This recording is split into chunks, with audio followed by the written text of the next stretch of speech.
Grandes annonces de la part des autorités du Mali, à travers respectivement les départements de la défense et ensuite les départements de la diplomatie. Peuple d'Afrique, recevez nos salutations. Le ministre délégué auprès du ministre de la Défense, le général Oumarou Diarra, qui il n'y a pas longtemps était chef d'état-major général des armées, donc au parfum de la situation. Et l'actuel chef d'état-major général des armées était son agent. Donc le ministre délégué de la Défense, auprès du ministre de la Défense, s'est exprimé. Il a mis en garde contre le fait de vouloir reprendre souvent les narratifs des médias au service des ennemis de la patrie. Il faisait sans doute allusion à ce qu'on a présenté comme des massacres, des exécutions sommaires de la part des groupes armés terroristes. Il n'y a pas à s'en glorifier. Les groupes armés terroristes, c'est un acte terroriste. C'est d'ailleurs, c'est pourquoi l'appellation terroriste. Il a mis en garde parce qu'ils sont en train de présenter les narratifs à travers un schéma. Il a mis en garde les médias, surtout au niveau national, de savoir reprendre, de savoir traiter l'information et de prendre en compte la dimension guerre. Le pays est en guerre. Et dans cette guerre, l'ennemi veut, en tout cas, elle nous livre une guerre psychologique sans cesse. On vous avait dit ici, l'attaque des citernes, c'était aussi de la guerre psychologique.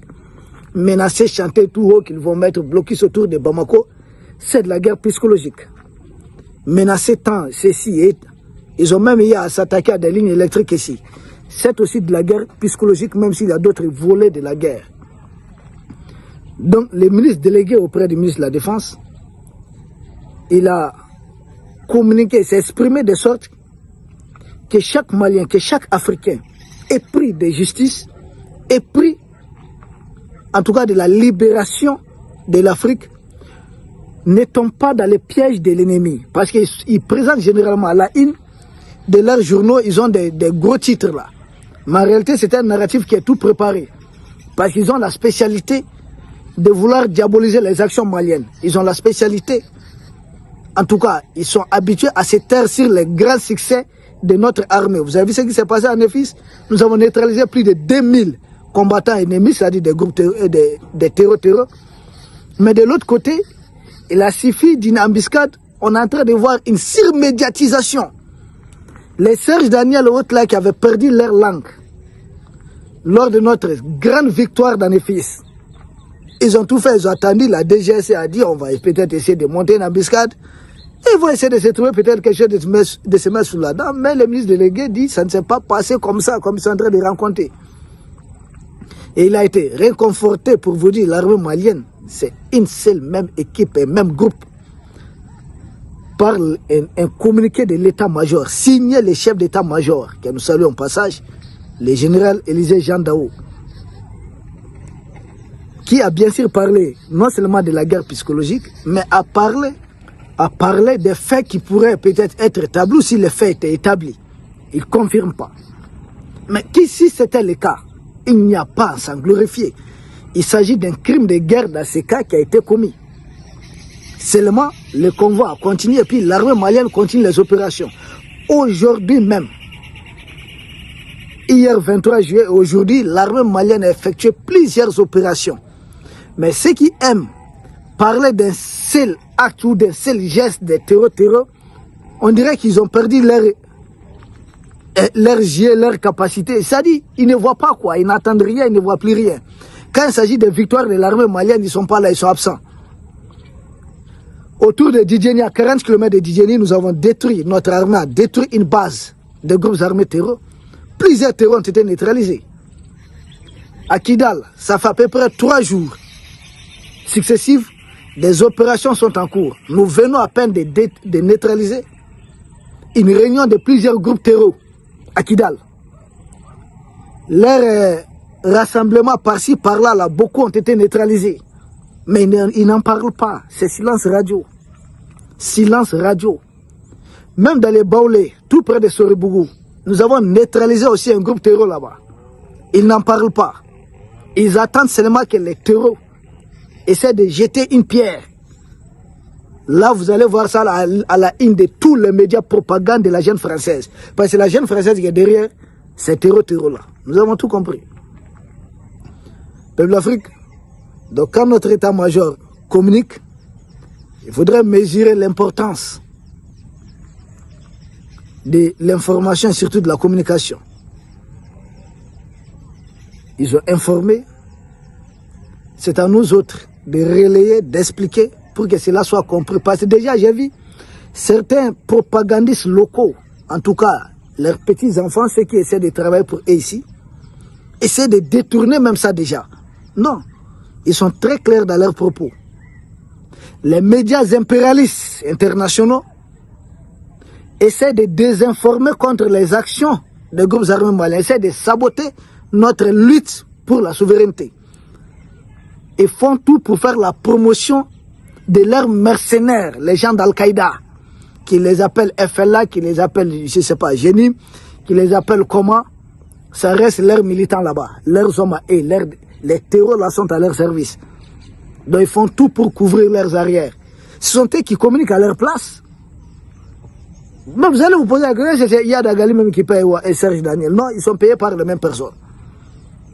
Et donc ils ont mis en garde ici les médias au niveau national. Surtout que ces médias ne tombent pas dans les pièges de l'ennemi. L'ennemi qui est en train de combattre tous les Maliens. Vous voyez quand ils s'attaquent aux civils là, ils essaient de brûler un camion civil. Est-ce qu'ils demandent à ces civils là soutiennent le président, si vous ne le soutiennent pas? Non, ils n'ont pas ça. Donc c'est le Mali dans son ensemble qui est visé. Et le Mali dans son ensemble doit se mobiliser autour des autorités du Mali pour combattre ces ennemis, ces gens qui vivent encore au Moyen-Âge, des manipulateurs qui sont dans une guerre de pétrole ou autre, mais qui se cachent derrière autre chose.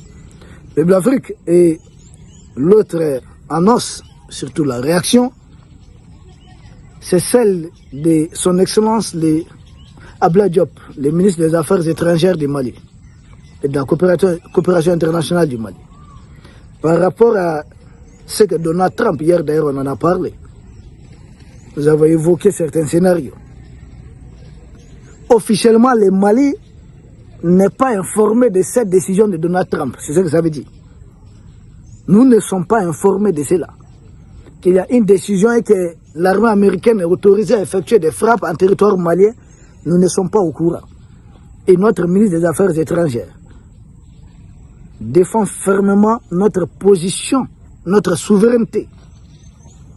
C'est pourquoi elle dit, le Mali se donne les moyens de combattre les ennemis de la nation, les ennemis du Mali.